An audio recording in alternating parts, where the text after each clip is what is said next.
ব্লগলৈ আটাইকে স্বাগতম জনাইছোঁ। এতিয়া ৰাতি 7:30 বাজিলে আৰু যিহেতু 9টা বজাত আহি পিজিৰ ষ্টুডেণ্টৰ কাৰণে ভাত বনাব লাগিব, তাৰ আগতে আমি ওলাইছোঁ মাঘেৰিটাত হৈ থকা আনন্দ মেলাখনলৈ। আৰু তাৰ কাৰণে বেটি উলিয়াই ল'লোঁ। এয়া বেটি চাওঁ, তাই টোপনি ধৰিছে, ইমান সময় তাই শুৱে, কিন্তু এতিয়া আৰু ক'ৰবালৈ যাবলৈ বুলি ক'লে জোতা কাপোৰ পিন্ধাই দিলে আৰু উৎপাত।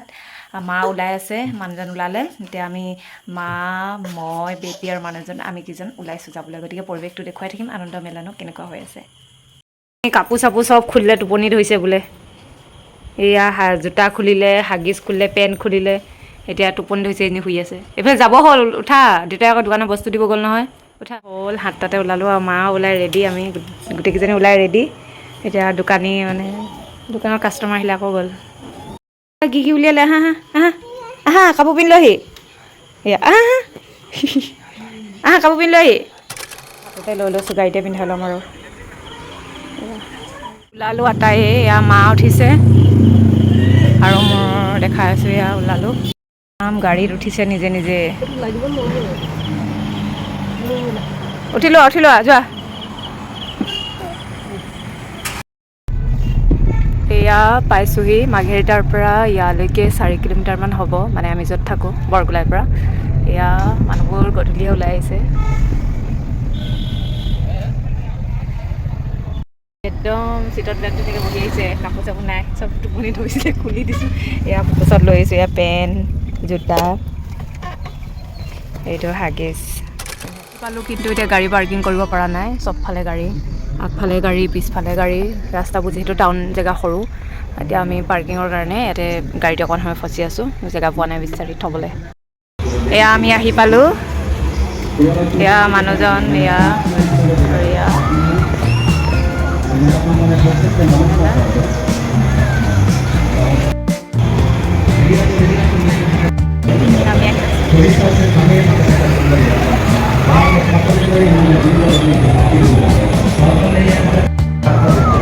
छोटे बच्चे को टिकट नहीं लगता, बच्चे को 7 पैसे देंगे।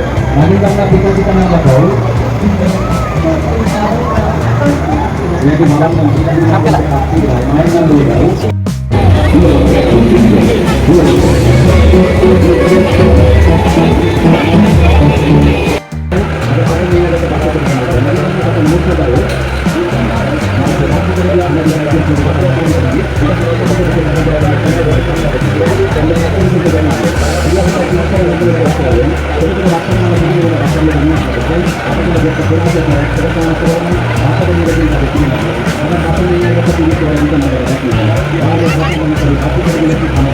যিহেতু বাচ্চাৰ কাৰণে এই ৰাউণ্ডটো হয়, আৰু ইয়াতে যে চৰাই আছে, পোক আছে, পখিলা আছে, কেনুৱা আছে, বাচ্চাবোৰৰ দৃষ্টি আকৰ্ষণ কৰিবৰ কাৰণে মানে এইবোৰ দি থৈছে। আমাৰ বেটীয়েতো একেবাৰে ভয় কৰা নাই, ভাবিছিলোঁ তাই ভয় কৰিব নেকি, ধুনীয়াকৈ উঠাই দিছোঁ আৰু মোৰে মূৰটো ঘূৰাই গৈছে, মানে তাই ইমান ধুনীয়াকৈ পোজ লৈছে।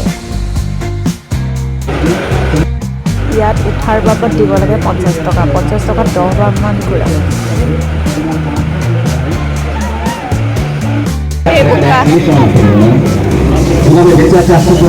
কথা বলতে কিভাবে খাবারগুলো খেয়ে রাখাচ্ছে, নাকি কন্যা তোমার বাবার নাম বলে দেয়,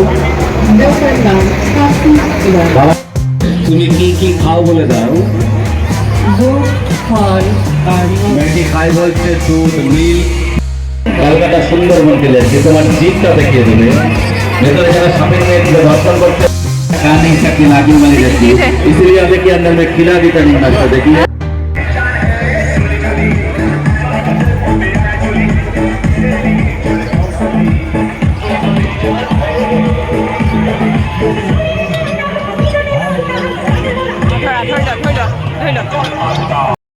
নাগিন কন্যা খাওয়া দাওয়া করেছো?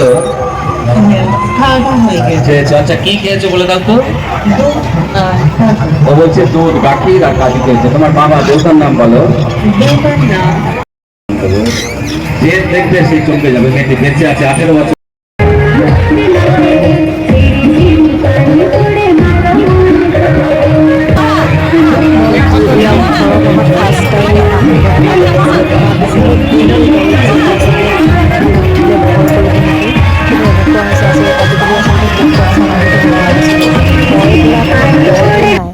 আৰু মানে কি হয়, তাই গাড়ী পৰা নানামে, মানে ধৰি লওক গাড়ী উঠিলে গাড়ীৰ পৰা বুদ্ধি কৰি নমাই আনিলোঁ আকৌ ইয়াত এৰোপ্লেনত উঠিলে আৰু এৰোপ্লেনৰ পৰা নানামে আকৌ তাইক বেলেগ এটা কিবা দেখাবলৈ মানে এনেকুৱা হৈছে যে এবাৰ তাইক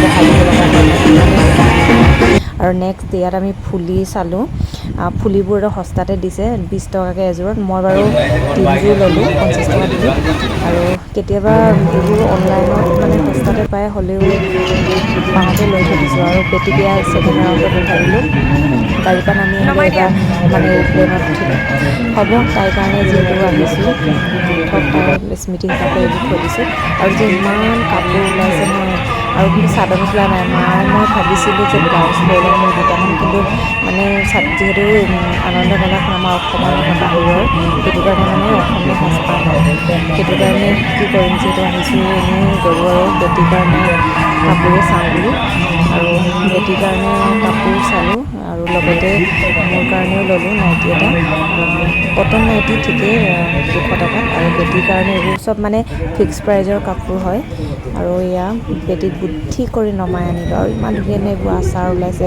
আমাৰ আচাৰো ল'লে এটা আৰু এইবোৰ মণিহাৰী বস্তু একদম মানে এনেকুৱা লাগে দেখিলে লম লাগে অৱশ্যে এনেকুৱা মেলাবোৰত কিছুমান আনকমন বস্তু পায় আমিতো মানে অনলাইনত বস্তুবিলাক চাই থাকোঁ কিছুমান মানে অনলাইনত পোৱা বস্তু এনেকুৱা মেলাবোৰত পায় আৰু বাচন বৰ্তনবিলাকতো মানে কিছুমান বহুত সস্তাতে পায় এনেকৈ মেলাখন অকণমান ঘূৰিছোঁ আৰু এয়া বেটিৰ কাৰণে চোলা চাইছোঁ ৰাতি চোলাটো বহুত ধুনীয়া লাগিছে দেখিবলৈ আৰু এইবোৰ চব হেণ্ড মানে হোম মেড হয় এইটো হাতেদি বনোৱা চোলা হয় ভালকৈ চালে গম পোৱা যায় কিছুমান মানুহে এতিয়া আমাৰ অসমত সেইটো নহয় বাৰু বাহিৰততো কাটিং শিকি ফেক্টৰী থাকে আৰু বহুতে কাটিং শিকি ঘৰতে এইবোৰ বিজনেছ কৰে তেনেকুৱা যেনে লাগিলে এইবোৰ চব ফিক্স প্ৰাইচ হয় বস্তুবিলাক আৰু বেটিৰ কাৰণে দুটা কাপোৰ ল'লোঁ এটা 200 টকা দি চোলা আৰু এটা 150 টকা দি ফ্ৰক তেনেকৈ ল'লোঁ আৰু মোৰ কাৰণে ইয়াতে নাইটি ল'লোঁ আৰু ধুনীয়া ধুনীয়া বস্তু ওলাইছে কিন্তু মাৰ কাৰণে একো নাই বেয়াও লাগিল মাক আৰু মাৰ কাৰণে মায়ে মণিহাৰীয়ে অলপ কিবা কিবি কেপ চেপ লৈ ল'লে আমি উঠা নাই কি কথা কি এটা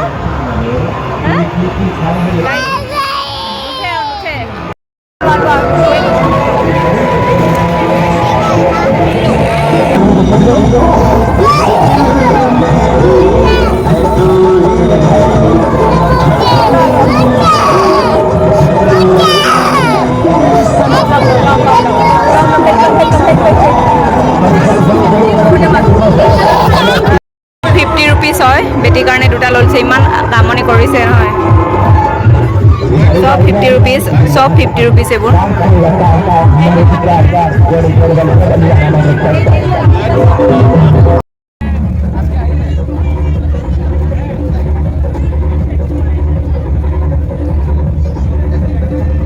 এইফালে পুৰা খাদ্য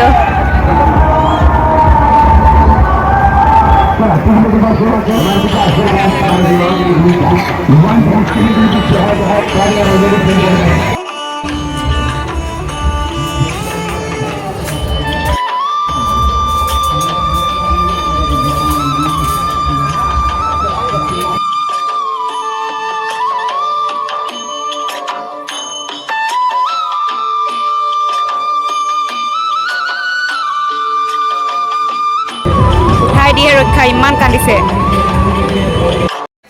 বিভিন্ন ৰাউণ্ডবিলাকত চবতে 50 লৈছে আৰু জীৱন্ত নাগিন চোৱাতহে 70 টকা লৈছে আৰু কিছুমানত 30 টকা লৈছে আৰু ইয়াত আটাইতকৈ কম বাইকত উঠা আৰু ইয়াতে বিভিন্ন বাইক আছে মানে বিভিন্ন কোম্পানীৰ মানে বাইক আছে সৰু গাড়ী আছে আৰু বেটিক আটাইতকৈ ওখ বাইকখনত উঠাই দিছোঁ আৰু তাই ইমান ফূৰ্তি পাইছে ইমান আমনি কৰি আছিলে কান্দি আছে যাবলৈ ওলাইছোঁ তাই আকৌ গাড়ীত উঠিব লাগে শেষত উপায় নাপায় লাষ্ট গাড়ীত উঠাই দিলোঁ 20 টকা দি কমেও 18 পাকমান ঘূৰাইছে মানে তথাপিও তাই নামিব বিচৰা নাছিলে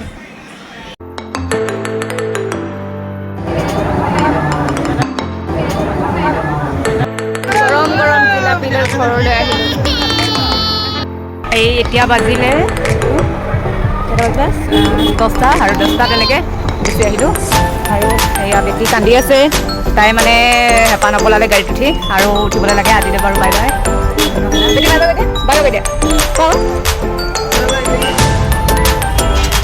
ভাল চাই কিন্তু বহুত বোকা হৈছে আৰু আমি চেণ্ডেল কিনিম বুলি ভাবিছিলোঁ, চেণ্ডেলৰ দোকানে নোলালে আৰু ভাবিছিলোঁ আমি গোটেইকেইটা ভালকৈ ফটো দুকপিমান মাৰিম, কিন্তু ইমানে বোকা ফটো চটো মাৰিব নোৱাৰিলোঁ আৰু এতিয়া সেয়া ঘৰলৈ উভতি আহিছোঁ। মানুহ হৈছে হ'লেও বতৰ যদি আৰু ভাল হ'ল হয় আৰু মানুহ হ'ল হয় আৰু খাদ্যবস্তু বহুত দাম, আমি হ'লেও অলপ পেকিং লৈ ল'লোঁ, ঘৰতে খাম বুলি ভাবিছোঁ।